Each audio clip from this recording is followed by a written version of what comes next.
হেরে যাচ্ছিস, বারবার ভাবছিস তোর দ্বারাই আর হবে না, তাই তো? কারণ তুই সেটা ভুল ভাবছিস। কারণ তুই যেটা করতে চাচ্ছস সেটা মন দিয়া শুরুই করসনি, শুধু স্বপ্নই দেখেছিস। চল, শুরু কর লড়াই। যে কাজটা তুই শুরু করছস এত পরিমাণে প্র্যাকটিস কর যেন সেই কাজও তোকে দেখে ভয় পায়। এসব স্বপ্ন দেখা দেখি বাদ দে, নেমে পড় আসল যুদ্ধে। নেমে পড় তোর স্বপ্নকে রিয়েলিটিতে আনতে। জেলে উঠ অঙ্গারের মতো, সিংহের মতো ঝাঁপিয়ে পড় তোর স্বপ্নকে রিয়েলিটিতে বানানোর জন্য। আর থাপা মেরে ধরে থাক রয়্যাল বেঙ্গল টাইগারের মতো। তুই নিজেই জানোস না তুই কতটা শক্তিশালী, তোর নিজের ক্ষমতা সম্পর্কে তোর কোনো ধারণাই নেই। শামুকের মতো গুটিয়ে থাকিস না, বেরিয়ে আয় রয়্যাল বেঙ্গল টাইগারের মতো তোর স্বপ্নটাকে বাস্তবে পরিণত করার জন্য।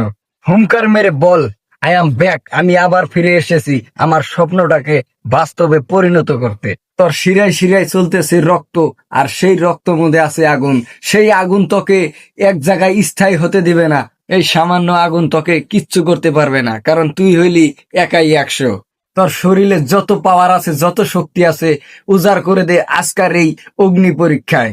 আর এই তোর আত্মবিশ্বাস পরিশ্রম তোকে পৌঁছায় দিব সফলতার দুয়ারে। আর তখন চিৎকার করে বলিস, yes, I am the super hero. তো বন্ধুরা, আগুন ভালো করে জ্বলাই দিলাম, ঠিক আছে? তো সবাই ঝাঁপিয়ে পড়ো রয়্যাল বেঙ্গল টাইগারের মতো যার যার স্বপ্নকে পূরণ করার জন্য, ঠিক আছে? আর আমার স্বপ্নটা পূরণ করে দিবা তোমরা কিবা করে, ফলো দিবা, প্লাস লাইক দিবা, আর ভিডিওটা শেয়ার করবা, ঠিক আছে? আর কিরকম হয়েছে কমেন্ট করে নিশ্চয় জানাবা।